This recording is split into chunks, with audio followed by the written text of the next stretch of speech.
1997 പുറത്തിറങ്ങിയ drama ജനറിലുള്ള Iranian മൂവിയാണ് children of heaven. നിങ്ങൾ ഈ ചാനൽ ഇതുവരെ സബ്സ്ക്രൈബ് ചെയ്തിട്ടില്ലെങ്കിൽ ഇതുപോലുള്ള വീഡിയോകൾ കാണുന്നതിനായി സബ്സ്ക്രൈബ് ചെയ്യുക. ഒരു ചെരുപ്പ് കുത്തി ഗേൾസ് ഷൂ തയ്ച്ചുകൊണ്ടിരിക്കുന്നു. റിപ്പയർ ചെയ്ത ഷൂ വാങ്ങി അതിന്റെ പൈസ കൊടുത്ത് ഒരു കുട്ടി റൊട്ടി ഉണ്ടാക്കുന്ന സ്ഥലത്തേക്ക് പോകുന്നു. അവിടെ നിന്നും റൊട്ടി വാങ്ങി പച്ചക്കറി കടയിലേക്കും പോകുന്നു. അവിടെ പുറത്ത് പച്ചക്കറി പെട്ടിയിൽ ഷൂസും റൊട്ടിയും വെച്ചിട്ട് അവിടെ നിന്നും ഉരുളക്കിഴങ്ങ് വാങ്ങുന്നു. അപ്പോൾ അവിടേക്ക് വന്ന ആക്രിക്കാരൻ കടക്കാരനോട് ചോദിച്ചിട്ട് അവിടെയുള്ള വേസ്റ്റ് പ്ലാസ്റ്റിക് ഒക്കെ എടുത്തുകൊണ്ട് പോകുന്നു. അതിൽ കുട്ടിയുടെ കവറും ഉണ്ട്. ഉരുളക്കിഴങ്ങിന്റെ കാശ് പറ്റിൽ എഴുതാൻ പറഞ്ഞ കുട്ടിയോട് നിന്റെ അമ്മ കുറെ കാശ് തരാനുണ്ടെന്നും പറഞ്ഞ് വഴക്ക് പറയുന്നു. ഇനി പറ്റ് തീർത്തിട്ട് വന്നാൽ മതി എന്നും പറയുന്നു. പുറത്തിറങ്ങിയ കുട്ടി അവന്റെ റൊട്ടി എടുത്തിട്ട് ഷൂ തിരയുമ്പോൾ കാണുന്നില്ല. അവൻ പച്ചക്കറി പെട്ടിയുടെ അടിയിൽ തപ്പി നോക്കുമ്പോൾ പച്ചക്കറികളെല്ലാം താഴെ വീഴുന്നു. കടക്കാരൻ അവനെ വഴക്ക് പറഞ്ഞ് അവിടെ നിന്നും ഓടിക്കുന്നു. അവൻ വിഷമത്തോടെ വീട്ടിലെത്തുമ്പോൾ അവിടെ വീട്ടുടമ വന്ന് അമ്മയോട് ദേഷ്യപ്പെടുന്നു. 6 മാസമായി വാടക തന്നിട്ടില്ലെന്ന് അയാൾ പറയുന്നു. പുതപ്പ് കഴുകാൻ വെള്ളം കൂടുതലാണ് എടുക്കുന്നതെന്നും പറയുന്നു. അങ്ങോട്ട് വന്ന അവനോട് കുഞ്ഞുറങ്ങിയെങ്കിൽ ഉരുളക്കിഴങ്ങിന്റെ തൊലി കളയാൻ സാഹിറയോട് പറയാൻ പറയുന്നു. അവൻ അകത്ത് കയറുമ്പോൾ അലി എന്റെ ഷൂ ശരിയാക്കിയോ എന്ന് സാഹിറ ചോദിക്കുന്നു. അമ്മ ഉരുളക്കിഴങ്ങിന്റെ തൊലി കളയാൻ പറഞ്ഞെന്ന് അവൻ പറയുന്നു. ഷൂ എവിടെയെന്ന് സാഹിറ വീണ്ടും ചോദിക്കുമ്പോൾ ഷൂ പച്ചക്കറി കടയിൽ വെച്ച് കളഞ്ഞു പോയെന്ന് അലി പറയുന്നു. അമ്മയോട് പറയരുത്, ഞാൻ കണ്ടുപിടിച്ചു തരാമെന്ന് പറഞ്ഞ് അവൻ അവിടെ നിന്നും ഓടി പച്ചക്കറി കടയിലേക്ക് പോകുന്നു. അലിയുടെ കൂട്ടുകാർ അലിയെ ഫുട്ബോൾ കളിക്കാൻ വിളിക്കുന്നു. ഇല്ല എന്ന് പറഞ്ഞ് അലി അവിടെ നിന്നും ഓടിപ്പോകുന്നു. വീണ്ടും അലിയെ കടയിൽ കണ്ട കടക്കാരൻ അവിടെ നിന്നും ഓടിച്ചു വിടുന്നു. അവിടെ നിന്നും ഓടിപ്പോകുന്ന അലി പള്ളിയുടെ അടുത്തെത്തി വെള്ളം കുടിക്കുന്നു. അലിയെ കണ്ട പള്ളിയിലെ ഉസ്താദ് പഞ്ചസാര അച്ഛന് കൊടുത്ത് ചെറിയ കഷ്ണങ്ങളായി ചെത്തിത്തരാൻ പറഞ്ഞ് ഏൽപ്പിക്കുന്നു. രാത്രി അച്ഛൻ പഞ്ചസാര ചെത്തി ചെറിയ കഷ്ണങ്ങളാക്കുന്നു. അലി പഠിച്ചുകൊണ്ടിരിക്കുന്നു. സാഹിറ പഠിക്കാനായി അങ്ങോട്ടേക്ക് വരുന്നു. വീട്ടുടമ വന്ന് ചോദിച്ചാൽ നീ അയാളോട് തർക്കിക്കാൻ പോകണ്ട, ഞാൻ പറഞ്ഞു കൊള്ളാം എന്ന് പറഞ്ഞ് ഭാര്യയെ വഴക്ക് പറയുന്നു. എന്തിനാണ് വയ്യാത്ത നീ പുതപ്പ് കഴുകുന്നത് എന്ന് ചോദിക്കുന്നു. ഓപ്പറേഷൻ ചെയ്യേണ്ട, റെസ്റ്റ് എടുത്താൽ മതിയെന്നും ഓപ്പറേഷൻ ചെയ്ത കൊക്കബ് ഖനോമിന് അസുഖം കൂടിയെന്നും പറയുന്നു. പക്ഷേ മറ്റൊരു സ്ത്രീക്ക് ഭേദമായെന്ന് ഭാര്യ പറയുന്നു. അച്ഛന് ചായ കൊടുക്കാൻ അമ്മ സാഹിറയോട് പറയുന്നു. സാഹിറ അവിടെ നിന്നും എഴുന്നേറ്റ് ചായ കൊടുക്കുന്നു. അയാൾ മകളെ അഭിനന്ദിക്കുന്നു. സാഹിറ അലിയുടെ അടുത്ത് പോയി ഇരിക്കുന്നു. നോട്ട്ബുക്കിൽ ഷൂവിന്റെ കാര്യം എന്തായെന്ന് എഴുതി അലിയുടെ അടുത്തേക്ക് നീട്ടുന്നു. അലി അതിന് മറുപടിയായി നീ സ്ലിപ്പർ ഇട്ട് പോകാൻ എഴുതി കൊടുക്കുന്നു. അച്ഛനോട് പറയുമെന്ന് സാഹിറ വീണ്ടും എഴുതി കൊടുക്കുന്നു. അലിയുടെ ക്യാൻവാസ് ഷൂ തരാമെന്നും നിന്റെ ക്ലാസ് കഴിഞ്ഞ് ഞാൻ ഇട്ടോളാമെന്നും അലി എഴുതി കൊടുക്കുന്നു. അച്ഛനോട് പറയരുതെന്നും എഴുതുന്നു. സാഹിറ അതിന് മറുപടി കൊടുക്കാതെ അത് അംഗീകരിക്കുന്നു. അലി പുതിയ പെൻസിൽ കൊടുത്തിട്ട് ഇത് നീ വെച്ചോളൂ എന്ന് പറയുന്നു. സാഹിറയുടെ സ്കൂളിൽ കുട്ടികളെ ലോങ് ജമ്പ് പരിശീലിപ്പിക്കുന്നു. സാഹിറ പഴയ ഷൂ ഇട്ട് പരിഭ്രമത്തോടെ നിൽക്കുന്നു. ലോങ് ജമ്പിനിടെ ഒരു കുട്ടി മറിഞ്ഞു വീഴുന്നു. ലോങ് ജമ്പിന് ക്യാൻവാസ് ഷൂ ആണ് നല്ലത്, നിങ്ങളിൽ ചിലർ അത് ഇട്ടിട്ടില്ല എന്ന് ടീച്ചർ പറയുന്നു. സാഹിറയ്ക്ക് സന്തോഷമാകുന്നു. സ്കൂൾ കഴിഞ്ഞ് സാഹിറ സ്പീഡിൽ ഓടി അലിയുടെ അടുത്തെത്തുന്നു.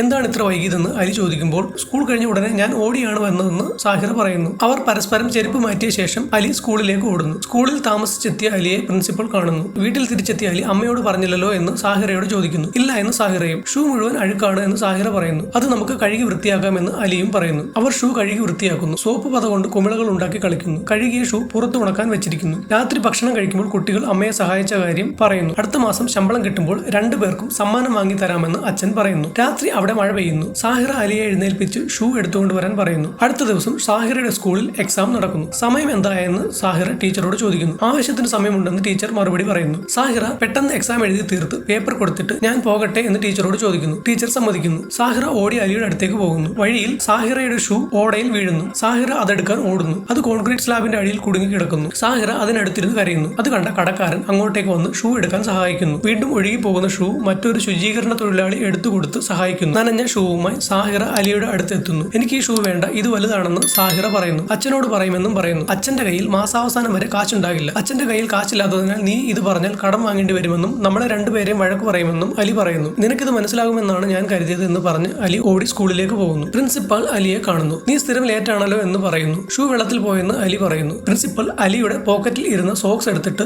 സോക്സ് നനഞ്ഞില്ലല്ലോ എന്നും ഇനി ഇത് ആവർത്തിച്ചാൽ പുറത്താക്കുമെന്നും പറഞ്ഞ് ക്ലാസ്സിൽ പോയിക്കോളാൻ പറയുന്നു. ക്ലാസ്സിലെ ഒരു കുട്ടി പേപ്പറിൽ ഫുട്ബോൾ കളിക്കാൻ വരാൻ എഴുതി ഏൽപ്പിക്കുന്നു. അമ്മയ്ക്ക് വയ്യ എന്ന് പറഞ്ഞ് അലി അത് നിരസിക്കുന്നു. ഫൈനൽ ആണെന്ന് സുഹൃത്ത് ഉറക്കെ പറയുന്നു. എല്ലാവരും ചിരിക്കുന്നു. ഞാൻ ഇത് തീർക്കുന്നത് വരെ നിങ്ങൾക്ക് മിണ്ടാതിരുന്നുകൂടെ എന്ന് അധ്യാപകൻ പറയുന്നു. നിങ്ങളിൽ ചിലരുടെ ചിരി ഇപ്പോൾ മാറും എന്ന് പറഞ്ഞിട്ട് എക്സാം റിസൾട്ട് പറയുന്നു. കുറച്ചു പേർ എക്സാം തോറ്റു, എന്നാൽ 3 പേർക്ക് ഉയർന്ന മാർക്കുണ്ടെന്നും പറയുന്നു. അതിൽ അലിയുടെ പേരുമുണ്ട്. ഉയർന്ന മാർക്കുള്ളവർ ക്ലാസ് കഴിയുമ്പോൾ അവിടെ തന്നെ നിൽക്കണമെന്നും അധ്യാപകൻ പറയുന്നു. അലി തിരിച്ചു വീട്ടിൽ വരാൻ നേരം വഴിയിൽ വെച്ച് കൊക്കബ് ഖനോമിന്റെ വീട്ടിലേക്ക് പോകുന്ന സാഹിറയെ കാണുന്നു. അധ്യാപകൻ കൊടുത്ത പേന സാഹിറയ്ക്ക് കൊടുക്കുന്നു. അവൾക്ക് സന്തോഷമാകുന്നു. അമ്മയോട് ഷൂവിന്റെ കാര്യം പറഞ്ഞിട്ടില്ല എന്ന് സാഹിറ പറയുന്നു. എനിക്കറിയാമെന്ന് അലിയും പറയുന്നു. അടുത്ത ദിവസം സ്കൂൾ അസംബ്ലിയിൽ സാഹിറ തന്റെ ഷൂ മറ്റൊരു പെൺകുട്ടിയുടെ കാലിൽ കാണുന്നു. ബ്രേക്ക് ടൈമിൽ സാഹിറ അവളുടെ അടുത്ത് പോയി ഷൂ നോക്കുന്നു. ക്ലാസ് കഴിഞ്ഞ് കുട്ടിയുടെ പുറകെ പോയി അവളുടെ വീട് കണ്ടുപിടിക്കുന്നു. അലി പ്രിൻസിപ്പലിനെ കാണാതെ ക്ലാസ്സിലേക്ക് ഓടുന്നു. പക്ഷേ പ്രിൻസിപ്പലിന്റെ മുന്നിൽ തന്നെ വന്നുവിടുന്നു. അയാൾ അലിയോട് അച്ഛനെ വിളിച്ചു കൊണ്ടുവരാൻ പറയുന്നു. അച്ഛൻ ജോലിക്ക് പോയെന്ന് പറഞ്ഞ അലിയോട് അച്ഛനെ കൊണ്ടുവന്നിട്ട് ക്ലാസ്സിൽ കയറിയാൽ മതിയെന്ന് പറഞ്ഞ് ഇറക്കി വിടുന്നു. അലി തിരിച്ചു പോകുമ്പോൾ അലിയുടെ അധ്യാപകൻ അങ്ങോട്ടേക്ക് വരുന്നു. അയാൾ പ്രിൻസിപ്പലിനോട് അവൻ സാധാരണ സമയത്ത് വരാറുള്ളതാണ്, നല്ല കുട്ടിയാണ് എന്നൊക്കെ പറയുന്നു. ജഫാരി സാർ പറഞ്ഞതുകൊണ്ടാണ് ഇനി ആവർത്തിക്കരുത് എന്ന് പറഞ്ഞ് പ്രിൻസിപ്പൽ ക്ലാസ്സിൽ കയറാൻ സമ്മതിക്കുന്നു. അലിയും സാഹിറയും സാഹിറയുടെ ഷൂ ഇട്ടിരിക്കുന്ന പെൺകുട്ടിയുടെ വീട്ടിലേക്ക് പോകുന്നു. അവളുടെ അച്ഛൻ ഒരു അന്ധഗായകനാണെന്ന് അവർ മനസ്സിലാക്കുന്നു. അവർ തിരികെ സങ്കടത്തോടെ പോകുന്നു. പള്ളിയിലെ പ്രാർത്ഥന ചടങ്ങിനിടെ അവിടെയുള്ള ഒരാൾ അലിയുടെ അച്ഛന് അയാളുടെ പഴയ ചെടിക്ക് മരുന്നടിക്കുന്ന സ്പ്രേ മെഷീൻ കൊടുക്കുന്നു. അച്ഛൻ വീട്ടിൽ വന്ന് വെള്ളിയാഴ്ച ഞാനും അലിയും നഗരത്തിൽ തോട്ടക്കാരന്റെ പണിക്കായി പോകും എന്ന് പറയുന്നു. അലിയും അച്ഛനും കൂടി നഗരത്തിലേക്ക് പോകുന്നു. സൈക്കിളിൽ ആണ് യാത്ര. പേർഷ്യൻ നഗരങ്ങളിലൂടെ അവർ സൈക്കിളിൽ യാത്ര ചെയ്യുന്നു. അവിടെ വീടുകളിൽ തോട്ടക്കാരന്റെ ജോലി തിരക്കുന്നു. എവിടെയും ജോലി കിട്ടുന്നില്ല. ഒരു വീട്ടിൽ ചെന്നപ്പോൾ അവിടുത്തെ നായയെ പേടിച്ച് അവർ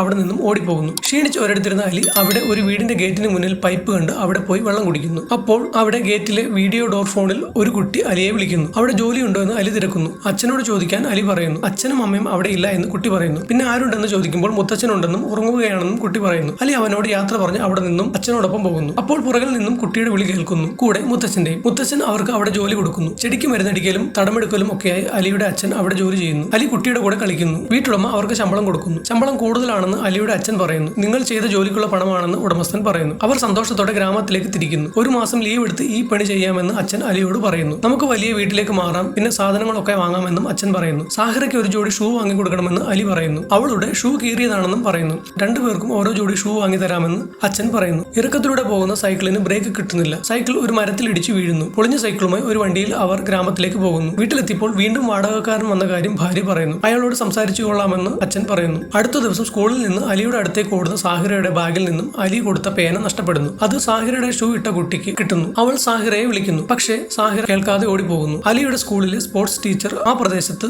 ആൺകുട്ടികൾക്കായി ഒരു ഓട്ടമത്സരം നടക്കുന്നുണ്ടെന്നും താല്പര്യമുള്ളവർ പങ്കെടുക്കണമെന്നും പറയുന്നു. പ്രാഥമിക റൗണ്ടിൽ ഓടാൻ എടുക്കുന്ന സമയം നോക്കിയാണ് തിരഞ്ഞെടുക്കുന്നതെന്ന് പറയുന്നു. അലി ഷൂ നോക്കിയിട്ട് വിഷമിക്കുന്നു. അടുത്ത ദിവസം സാഹിറയ്ക്ക് പെൺകുട്ടി പേന തിരികെ കൊടുക്കുന്നു. സാഹിറ ചിരിക്കുന്നു. അന്ധഗായകൻ മകൾക്ക് പുതിയ ഷൂ വാങ്ങാൻ കടയിൽ നിൽക്കുന്നു. അലിയുടെ അച്ഛനും അതേ കടയുടെ പുറത്തു നിന്ന് ഷൂ നോക്കുന്നു. അന്ധഗായകൻ പഴയ ഷൂ ആക്രിക്കാരന് കൊടുക്കുന്നു. പുതിയ ഷൂവുമായി പെൺകുട്ടി സ്കൂൾ കഴിഞ്ഞ് സാഹിറയുടെ കൂടെ പോകുന്നു. പുതിയ ഷൂ ആണോ എന്ന് സാഹിറ ചോദിക്കുന്നു. അതെ എന്ന് പെൺകുട്ടി പറയുന്നു. പഴയത് എന്ത് ചെയ്തെന്ന് സാഹിറ ചോദിക്കുമ്പോൾ അത് കളഞ്ഞെന്ന് പറയുന്നു. കളഞ്ഞു എന്ന് സാഹിറ ദേഷ്യത്തോടെ ചോദിക്കുന്നു. ക്ലാസ്സിൽ ഇരിക്കുന്ന അലി പുറത്ത് ട്രയൽ നടക്കുന്നത് കാണുന്നു. ക്ലാസ് കഴിഞ്ഞ് വരുമ്പോൾ നോട്ടീസ് ബോർഡിൽ ഓട്ടമത്സരത്തിന്റെ പ്രൈസ് സ്പോർട്സ് ടീച്ചർ ഒട്ടിക്കുന്നത് കാണുന്നു. ഒന്നാം സമ്മാനം 2 ആഴ്ചത്തെ ഉല്ലാസയാത്രയും ഒരു ജോഡി സ്പോർട്സ് സ്യൂട്ടും. രണ്ടാം സമ്മാനം 2 ആഴ്ചത്തെ ഉല്ലാസയാത്രയും സ്കൂൾ ഉപകരണങ്ങളും. മൂന്നാം സമ്മാനം ഒരാഴ്ചത്തെ ഉല്ലാസയാത്രയും ഒരു ജോഡി സ്പോർട്സ് ഷൂ. മൂന്നാം സമ്മാനത്തിൽ അലിയുടെ കണ്ണു ഉടക്കുന്നു. അലി സ്പോർട്സ് ടീച്ചറിനെ കണ്ട് സംസാരിക്കുന്നു. ഇനി അടുത്ത വർഷം നോക്കാമെന്ന് അധ്യാപകൻ പറയുന്നു. അലി കരഞ്ഞുകൊണ്ട് അവന് വേഗത്തിൽ ഓടാൻ കഴിയുമെന്ന് പറയുന്നു. ഒടുവിൽ അധ്യാപകൻ സമ്മതിക്കുന്നു. അലിയെ അധ്യാപകൻ ട്രയൽസിൽ പങ്കെടുപ്പിക്കുന്നു. നിശ്ചിത സമയത്തിനുള്ളിൽ ട്രയൽസ് പൂർത്തിയാക്കാൻ കഴിഞ്ഞതിനാൽ അലിയെ സെലക്ട് ചെയ്യുന്നു. അലി വീട്ടിലെത്തിയ സാഹിറയോട് കാര്യം പറയുന്നു. മൂന്നാം സമ്മാനം ഷൂ ആണെന്ന് അത് നിനക്ക് തരുമെന്നും സാഹിറയോട് പറയുന്നു. അത് ആൺകുട്ടികളുടെ ഷൂ അല്ലേ എന്ന് സാഹിറ ചോദിക്കുന്നു. അത് ഞാൻ മാറ്റി വാങ്ങുമെന്ന് അലി പറയുന്നു. മൂന്നാമത് എത്തിയില്ലെങ്കിലോ എന്ന് സാഹിറ ചോദിക്കുമ്പോൾ എത്തുമെന്ന് അലി പറയുന്നു. മാരത്തൺ ഓട്ടത്തിന് കുട്ടികളുമായി വിവിധ സ്കൂളുകളിൽ നിന്നും ആൾക്കാർ എത്തിയിരിക്കുന്നു. അലിയെയും മറ്റു കുട്ടികളെയും ഒരു പിക്കപ്പ് വാനിൽ സ്കൂളിൽ നിന്നും അവിടെ എത്തിക്കുന്നു. അലി അവരെ എല്ലാം നോക്കുന്നു. എല്ലാവരും പണക്കാരായ കുട്ടികൾ. അലിയും കൂട്ടുകാരും ജേഴ്സി ഇടുന്നു. മാരത്തോൺ തുടങ്ങുന്നു. തടാകത്തിന്റെ അപ്പുറത്താണ് ഫിനിഷിംഗ് ലൈൻ. കുട്ടികൾ എല്ലാവരും ഓടി തുടങ്ങുന്നു. അലി ഓരോ കുട്ടികളെ പിന്നിലാക്കി മുന്നിലേക്ക് മുന്നേറിക്കൊണ്ടിരിക്കുന്നു. സാഹിറയ്ക്ക് കൊടുത്ത വാക്കുകൾ ആണ് അലിയുടെ മനസ്സിൽ. മറ്റു കുട്ടികൾ അലിയെ പിന്നിലാക്കുമ്പോൾ അവരെ മറികടന്നുകൊണ്ട് വീണ്ടും അലി മുന്നിലേക്ക് എത്തുന്നു. ഓട്ടത്തിനിടയിൽ അലി വീഴുന്നു. വീണ്ടും എഴുന്നേറ്റ് അലി ഓടി തുടങ്ങുന്നു. മൂന്നാം സ്ഥാനം നിലനിർത്തി അലി ഓടി ഫിനിഷിംഗ് ലൈനിന്റെ അടുത്തെത്തുന്നു. പ്രിൻസിപ്പളും സ്പോർട്സ് ടീച്ചറും അലിയെ പ്രോത്സാഹിപ്പിക്കുന്നു. കുട്ടികൾ ഫിനിഷിംഗ് ലൈൻ പിന്നിട്ട് മറിഞ്ഞു വീഴുന്നു. അലിയെ പ്രിൻസിപ്പളും സ്പോർട്സ് ടീച്ചറും അഭിനന്ദിക്കുന്നു. മൂന്നാം സ്ഥാനം തന്നെയല്ലേ എന്ന് അലി ചോദിക്കുന്നു. നീയാണ് വിന്നർ എന്ന് പ്രിൻസിപ്പൾ പറയുന്നു. തോറ്റ കുട്ടികളെല്ലാം കരയുന്നു. പ്രിൻസിപ്പളും സ്പോർട്സ് ടീച്ചറും അലിയും ട്രോഫിയുമായി ഫോട്ടോ എടുക്കുന്നു. അലി വിഷമത്തോടെ നിൽക്കുന്നു. അലിയുടെ ഒറ്റയ്ക്കുള്ള ഫോട്ടോ എടുക്കാൻ ഫോട്ടോഗ്രാഫർ പറയുന്നു. അപ്പോഴും അലി സങ്കടത്തോടെ കരഞ്ഞുകൊണ്ട് നിൽക്കുന്നു. അച്ഛൻ കടയിൽ നിന്നും സാധനങ്ങൾ വാങ്ങി വീട്ടിലേക്ക് പോകുന്നു. അയാളുടെ സൈക്കിളിൽ 2 ജോഡി ഷൂസും ഉണ്ട്. അലി വീട്ടിൽ വരുന്നു. സാഹിറ അലിയെ നോക്കുന്നു. വിഷമത്തോടെ ഒന്നും മിണ്ടാതെ അലിയും. സാഹിറ ഷൂവിലേക്ക് നോക്കുന്നു. പഴയ അതേ ഷൂ. കുഞ്ഞു കരയുന്നത് കേട്ട് സാഹിറ വീട്ടിലേക്ക് പോകുന്നു. അലി വാട്ടർ ടാങ്കിന്റെ അടുത്ത് ഇരുന്നിട്ട് തന്റെ ഷൂ ഊരി കളയുന്നു. അത് മുഴുവൻ പൊട്ടി കീറിയിരിക്കുന്നു. സോക്സ് ഊരി കളയുമ്പോൾ അലിയുടെ കാലുകൾ പൊട്ടിയിരിക്കുന്നു. അലി കാലുകൾ ടാങ്കിൽ മുക്കുന്നു. ആ മുറിവുകൾ വാട്ടർ ടാങ്കിൽ മീനുകൾ തഴുകി സുഖപ്പെടുത്തുന്നു. വിഖ്യാതനായ ഇറാനിയൻ സംവിധായകൻ മജീദ് മജീദിയാണ് ഈ ചിത്രത്തിന്റെ രചനയും സംവിധാനവും നിർവഹിച്ചിരിക്കുന്നത്. അമീർ എസ്ഫാൻഡിയാരി, മുഹമ്മദ് എസ്ഫാൻഡിയാരി എന്നിവരാണ് നിർമ്മാതാക്കൾ. അമീർ ഫറൂഖ് ഹഷേമിയൻ, ബഹാരെ സിദ്ദിഖി, ഫെരഷ്ടെ